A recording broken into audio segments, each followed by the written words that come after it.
નમસ્કાર મિત્રો, ખાસ કરીને ચોમાસા દરમિયાન આપણે જુલાઈ અને ઓગસ્ટ મહિનામાં વવાતો પાક છે તુવેરનો પાક, અને આ તુવેરની અંદર જે તુવેરનું સારું બિયારણ આવે છે જેમાં આપણા ભારત દેશની 100% સ્વદેશી કંપની છે HP બાયો કંટ્રોલ સિસ્ટમ, તેની રડાર PW નામની વેરાયટી આવે છે, એના વિશેની સંપૂર્ણ માહિતી આપવાની છે। પણ સૌપ્રથમ હું આપને એ જણાવી દઉં કે તમારા વિસ્તારમાં પ્રોડક્ટ ક્યાંથી મળશે એની માહિતી જોતી હોય તો જો તમે સૌરાષ્ટ્ર કે કચ્છમાંથી હોય તો અત્યારે જે નંબર દેખાઈ રહ્યા છે એ નંબર ઉપર તમે કોલ કરીને માહિતી મેળવી શકો છો કે તમારા વિસ્તારમાં પ્રોડક્ટ ક્યાંથી મળશે। અને જો તમે ઉત્તર ગુજરાત, મધ્ય ગુજરાત કે દક્ષિણ ગુજરાતમાંથી હોય તો અત્યારે જે નંબર દેખાઈ રહ્યા છે એ નંબર ઉપર તમે કોલ કરીને માહિતી મેળવી શકો છો કે તમારા વિસ્તારમાં પ્રોડક્ટ ક્યાંથી મળશે। સાથે આ તમામ નંબર ઉપર વોટ્સએપ સુવિધા પણ ઉપલબ્ધ છે, જેથી કરીને તમારું ગામ અને તાલુકો લખીને તમે વોટ્સએપ મેસેજ કરશો તો પણ તમને સંપૂર્ણ માહિતી મળી જશે। હવે ખાસ કરીને વાત કરવાની છે HP બાયો કંટ્રોલ સિસ્ટમનું રડાર PW નામની જે તુવેરની વેરાયટી આવે છે। આ તુવેરની વેરાયટી છે અમે દર વર્ષે આના ટ્રાયલ પણ લેવડાવીએ છીએ, ઘણા વખત અમે આની ભલામણ પણ કરેલી છે, એટલે ખૂબ સારી વેરાયટી છે, સારું બિયારણ આવે છે એટલે અમે આપને ભલામણ કરી રહ્યા છીએ।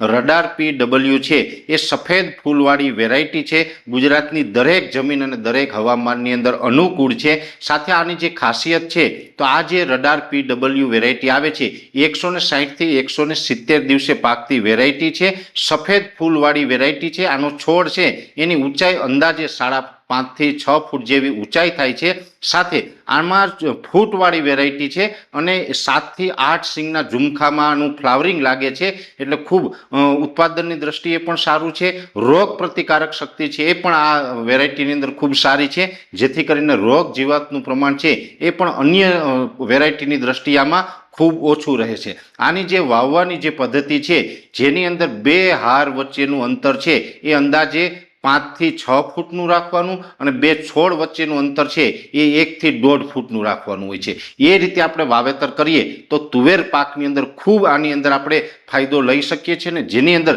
જોવા જઈએ તો આમ તો અત્યારે ગુજરાતભરના વિસ્તારની અંદર લગભગ ગુજરાતના 95% વિસ્તારની અંદર વાવેતર લાયક વરસાદ પણ છે।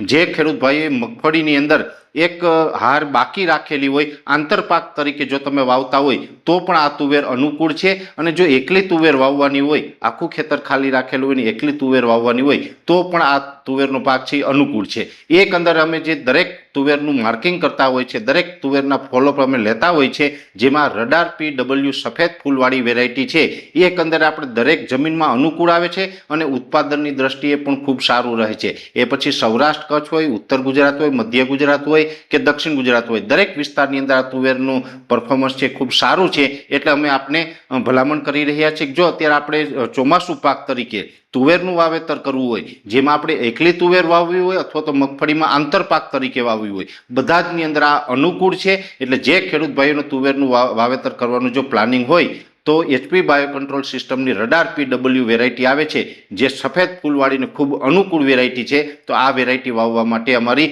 ભલામણ છે। છતાં પણ આ વેરાયટી વિશેની વિશેષ કોઈ માહિતીની જરૂર હોય તો આ વિડીયોની શરૂઆતમાં જે આપણે નંબર આપેલા છે એ નંબર ઉપર તમે કોલ કરીને વિશેષ માહિતી મેળવી શકો છો। અત્યારે આ વિડીયોની અંદર એટલું, અંતમાં દરેક મિત્રોને વિનંતી રહેશે આ વિડીયોને લાઈક આપીને દરેક ગ્રુપમાં શેર કરી દેવો। જો તમે અમને યુટ્યુબ ઉપર જોઈ રહ્યા હોય તો ચેનલને સબસ્ક્રાઈબ કરજો, સાથે ફેસબુક તથા ઇન્સ્ટાગ્રામ આઈડીને ફોલો કરજો। નમસ્કાર।